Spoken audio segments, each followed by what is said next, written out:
अस्सलाम वालेकुम व्यूअर्स, विच पाकिस्तान का नया एपिसोड लिए मैं हूं आपका मेजबान अब्दुर्रहमान। आज हम डिस्कस करेंगे दो इंटरेस्टिंग न्यूज। सीपैक के तहत शुरू किए जाने वाले सबसे बड़े पन बिजली मंसूबे को मुकम्मल होने के बाद पानी से भरना शुरू कर दिया गया है। मंसूबा है सुक्खी किनारी हाइड्रो पावर प्रोजेक्ट, जो कि 884 मेगावाट बिजली पैदा करेगा। ये कितने अरब यूनिट्स बनते हैं और इससे पैदा होने वाला बिजली का एक यूनिट कितने रुपए में पड़ेगा, ये आपको बताएंगे।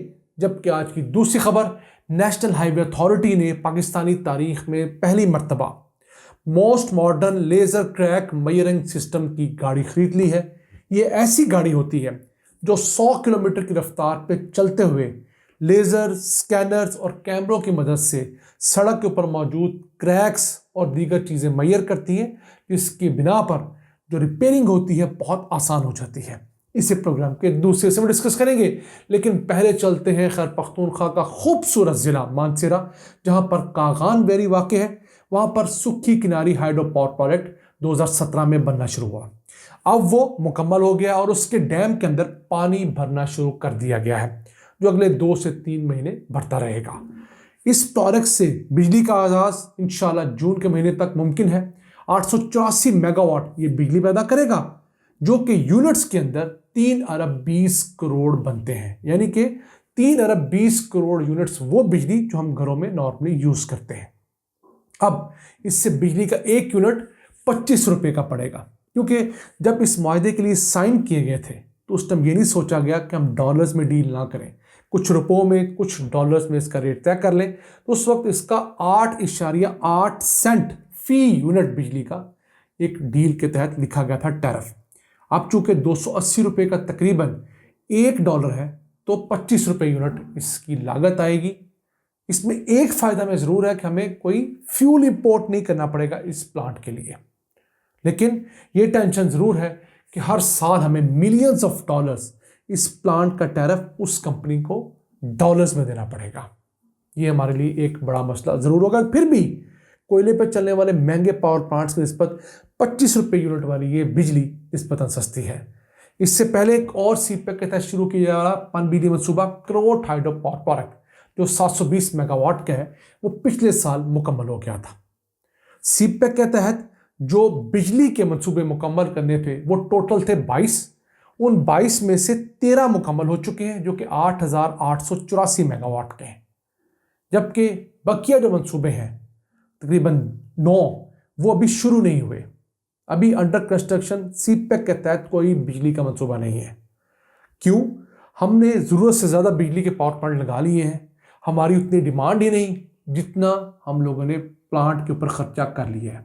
इस वजह से हुकूमतें अब मज़ीद सीपैक के तहत बिजली के मंसूबे लगाने की तरफ नहीं जा रही, रोड्स बनाने की तरफ जा रही हैं। IT में, सॉफ्टवेयर के अंदर, एग्रीकल्चर में, दीगर बहुत सारी चीज़ों के अंदर काम ज़रूर हो रहा है, लेकिन फिलहाल बिजली के पन बिजली जो मंसूबे हैं, या सादे भी सोलर के हो गए, विंड के हो गए या कोल के, वो रोक दिए गए हैं। अगर आपको बताएं कि अब ये डैम जो है ये कितनी हाइट का है, ये 54.5 मीटर बुलंद है, 336 मीटर इसकी चौड़ाई है और लंबाई इसकी जो है 3.1 किलोमीटर है। इस डैम के अंदर 1.9 मिलियन क्यूबिक मीटर पानी हर वक्त महफूज रहेगा। इस पानी से कोई ज़रूरी मकासद हासिल नहीं किए जाएंगे, सिर्फ बिजली प्रोड्यूस की जाएगी। गर्मियों में ऑब्वियसली इससे ज़्यादा बिजली प्रोड्यूस होगी और सर्दियों के अंदर निस्बतन जैसे तमाम हाइड्रो पावर मंसूबे होते हैं उनसे बिजली कम प्रोड्यूस की जाएगी। तो ये एक मंसूबा सीपैक के तहत मुकम्मल हुआ है। आइए चलते हैं आज की दूसरी आम खबर की तरफ। पाकिस्तान के अंदर नेशनल हाईवे अथॉरिटी मुल्क की 39 बड़ी हाईवेज और मोटरवेज को डील करती है।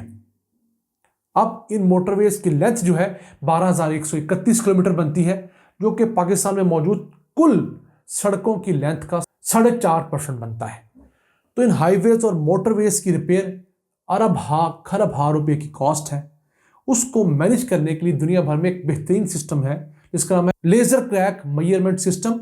इस सिस्टम को एक वैन के अंदर लगाया जाता है। वैन के ऊपर सेंसर्स, लेजर और कैमरे नस्ब होते हैं।